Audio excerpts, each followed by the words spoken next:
there an approach that you take it as another game, but in the back of your mind you know something else? It wasn't another game in the sense that I wanted to win this for Coach Brown. You know, somebody put this on Twitter, so this isn't original content, but it was, you know, it was like our revenge, but it was his, and I kind of incorporated it into my redemption in the sense that, you know, we obviously didn't have the best of games last year, and it was better this year.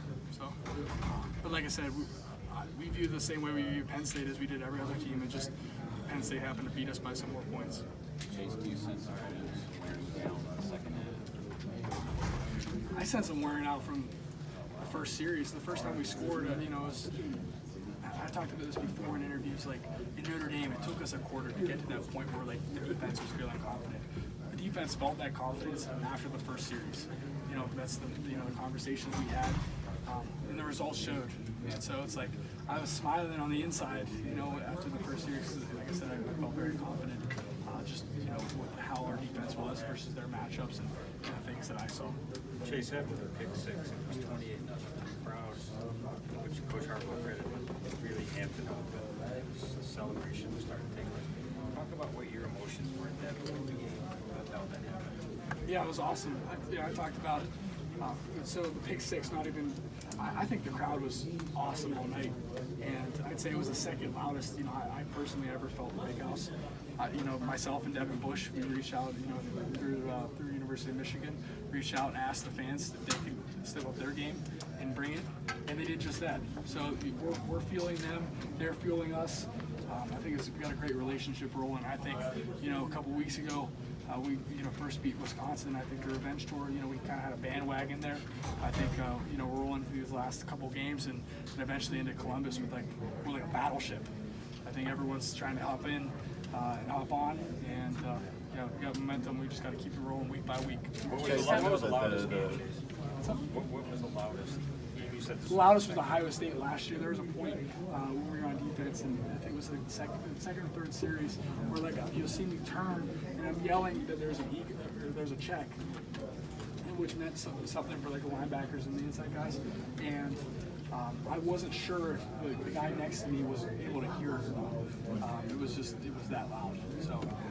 Chase, I know the Revenge Tour has dates that are a week at a time, but if you could just look big picture for a second, this win really keeps you in the talk for those top four spots, which I know are the ultimate goals. It's a win, to do what you got to do, and still be playing come, you know, early winter 19. Can you just speak to what you guys did today to keep that dream alive? I feel like the question kind of answers itself. I mean, just look at the scoreboard. You know, it's we did our thing. I'm not trying to be disrespectful with that statement. I'm just saying, you know, our actions speak louder than words, and we won the game.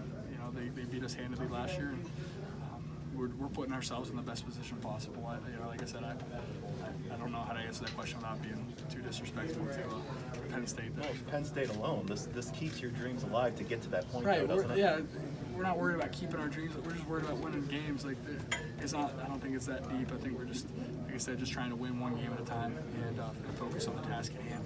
You get too diverted, and you start attacking. There's a quote about that. You know, it's like you're looking at the target and you're thinking about the gold prize, and all of a sudden your aim gets a little off because you're in your mind you're thinking about that. But we're just focused on the task. You're winning games. You're going to have everybody now saying that you're going to cruise into Columbus at 10-1. How do you ignore that? How do I ignore what? The fact that they're saying that? Yeah, the fact that they're saying these next two games you guys are going to roll and you're going to. Oh, it doesn't matter. You know what they say. Our coaches, like I said, trust me, they will do a great job of making sure that we come in on Monday and Tuesday and we feel like we're the most average defense in the country. So like there's no problem with feeling too confident come Tuesday. Chase, what was Don Brown's reaction when they scored that touchdown late on you? The whole defense.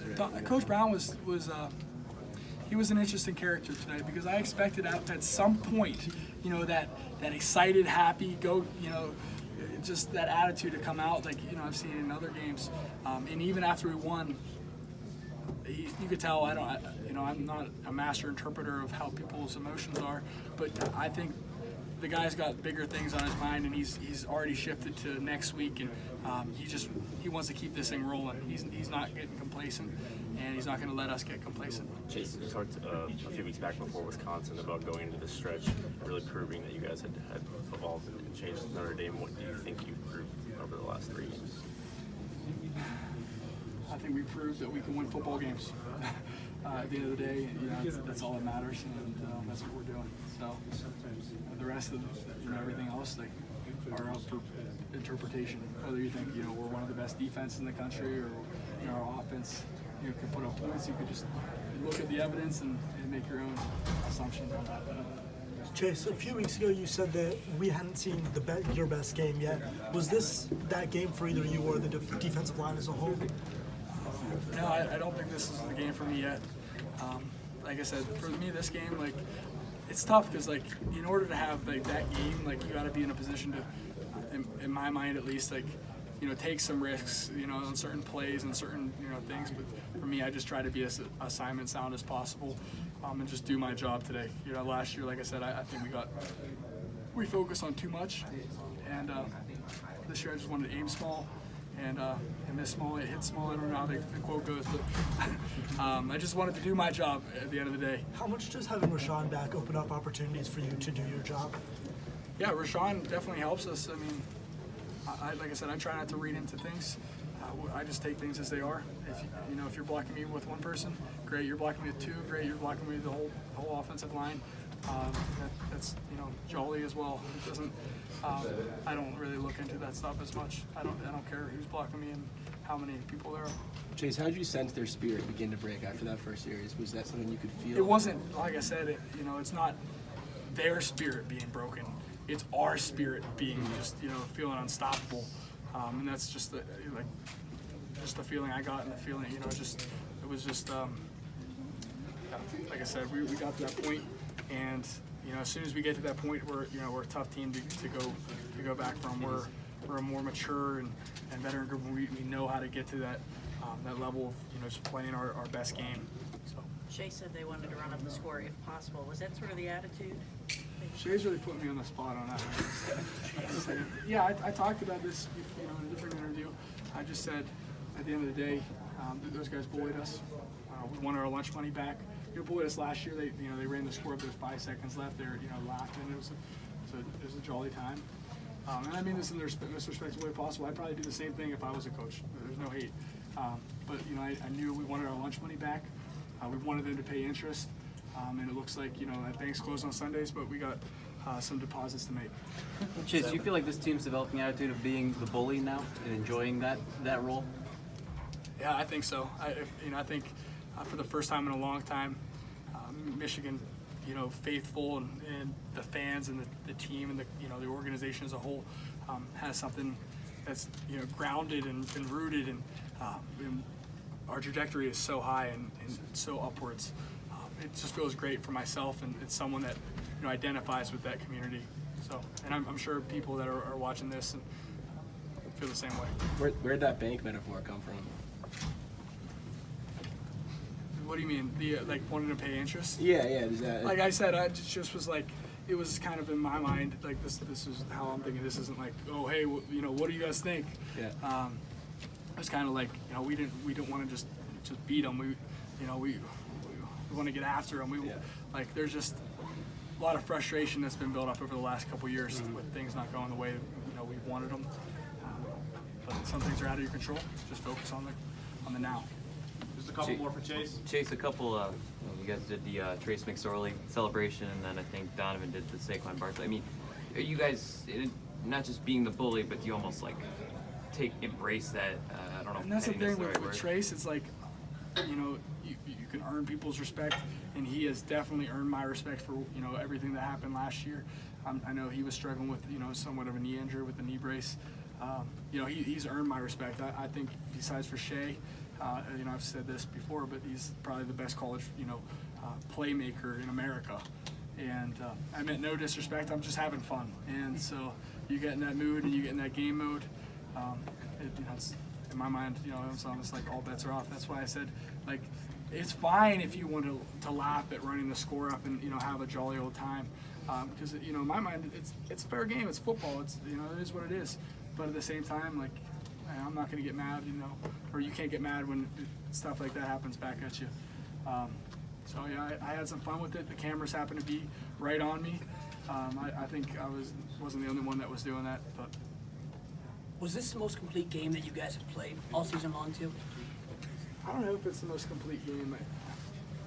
I think there was some stuff we could have done. I think we get out of bounds on special teams one time. There's some areas of improvement I think we could definitely have as a team. But yeah, we're going to look at it and just keep moving forward. I think as you go forward, your baseline changes. It's like your expectations for yourself and for your team. Like, had we played this game week 1, it would have been like the most joyous victory. But honestly, in the locker room, like we were happy about the way things went. But we were honestly mad we gave up a touchdown. Like your expectations change. That's the best way I can put that. I'd say. How would you describe the identity of this team as well? The identity of this team is we're just a gritty, physical, fast. Like I feel like any good adjective that you can give a football player, I'd say we identify with most of them. We're smart. We know our assignments and our schemes, and we play those well. And we're hungry too. So like I said, there's any good adjective that describes a football player. I'd say we're at least a decent bit of that, if not more. Chase, you said expectations change. What are your expectations?